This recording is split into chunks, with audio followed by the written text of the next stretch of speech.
So when I used to drive to school in the morning in 2000, 2001, my senior year, I would listen to Imus in the morning. I would not listen to Howard Stern. Now, part of the reason I listened to Imus in the morning is because I actually found Imus in the morning to be funnier. That's the reason that I listen to Imus in the morning. I did not listen to Howard Stern. That was me. I don't know or did not know all of these things about him. But what I do know is that Howard Stern has always been a Zion-Nazi. He has never really hidden the fact that he feels this way. But I found an article from Rolling Stone the Hollywood Reporter from October of 2015. Howard Stern goes off on Pink Floyd's Roger Waters over Israel remarks.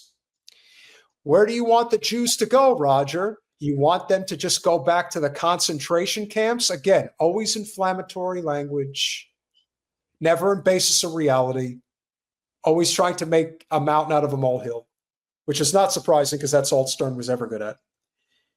Scroll down, please, Colin. Howard Stern probably shouldn't expect Roger Waters to make a guest appearance on the Shock Jock show anytime soon. Not after absolutely lambasting the former Pink Floyd frontman for his anti-Israel activism. And that's why we love Roger Waters. And this was a decade ago that he was doing this. What is with Roger Waters and the Jews? Of course, that's how he puts it. Asked Stern during a 7-minute soliloquy defending Israel while insinuating over and over that Waters is anti-Semitic. Jen, could you please explain to the audience that that's not what anti-Semitism is? Well, obviously. And, we talk about this a lot. So I do feel bad somewhat because I know that there were periods of time when in my Zionist mindset, I did also think of Roger Waters as anti-Semitic and I never boycotted Pink Floyd or, didn't like their music or anything, but I did subscribe to that concept. And not 2015, I didn't. Stern's motivation was a letter Waters wrote to members of Bon Jovi, published by Salon, that cascaded the rock band for an October 3rd performance in Tel Aviv. Yeah, John, you suck just like Bruce sucks. Hate to have to say that to my Jersey boys, but hey.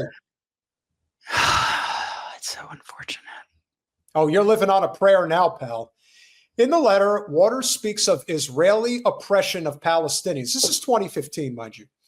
And he links to several accusations of abhorrent behavior on the part of Jews in Israel. He's got to shut up, Roger Waters, said Stern on Tuesday's show.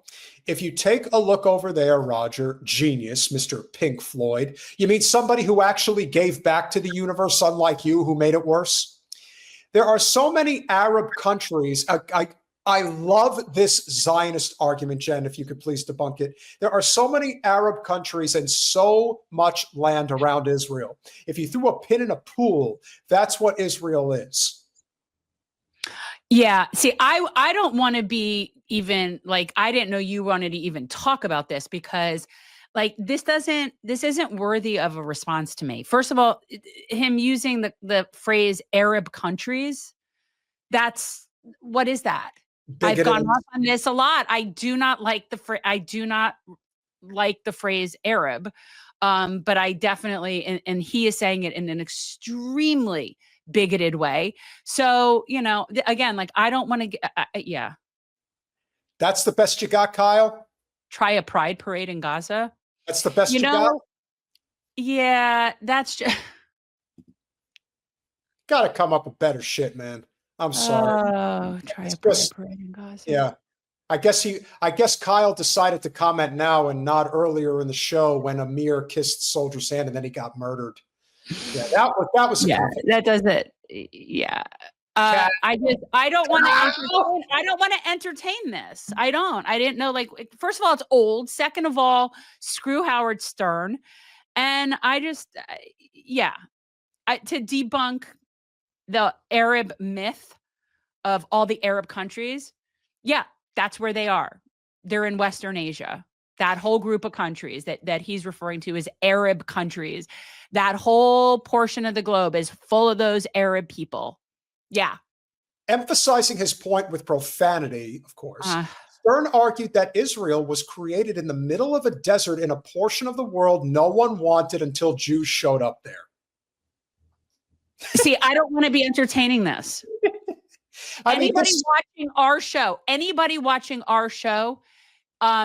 I do believe understands the concept of Nakba and oppression and colonialism and Zion-Nazi state of Israel. So to even yeah, that this is aggravating. Yeah, he's a bitch. He's always been a bitch, and he always will be. The Palestinians are these Arabs that could live in. Again, here's the whole thing about the Nakba. His attitude as a Zionist scumbag from Long Island, because of course he is. The Palestinians are these Arabs that could live in Egypt because, we should just tell them where to go. They could live in Saudi Arabia. No, they're all interchangeable because they're all Arabs. Mm-hmm. It's all interchangeable. But guess what? Those countries don't want them either. Yeah. Also not true. Israel has a little tiny country, and it bugs the shit out of Roger Waters. He can't fucking deal with it. No, you can't deal with the fact that your ideology is genocidal, pathetic, and dying. And people Where do you want the Jews to go? You want them to just go back to the concentration camp.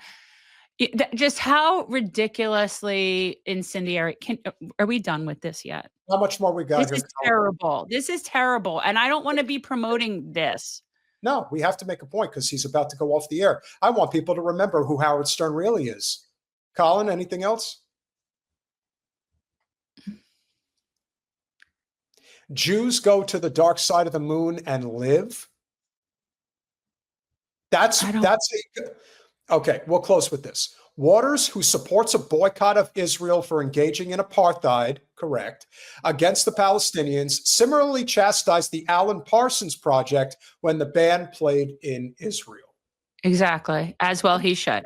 And that's why Roger Waters is a hero and should always be remembered as such. And not just Howard Stern is Jewish. Couldn't have a more obvious name, but yes. Roger Waters, who gave us one of the greatest rock albums of all time with Dark Side of the Moon. And of course, Comfortably Numb, which is one of the greatest rock songs ever, in my opinion. Look, Howard Stern lasted a hell of a lot longer than he should have. But clearly no one's listening anymore, except maybe the Zion-Nazis. And that's just not a big enough audience to get people to stick around. So, bon voyage, you Zionist scumbag. Good riddance.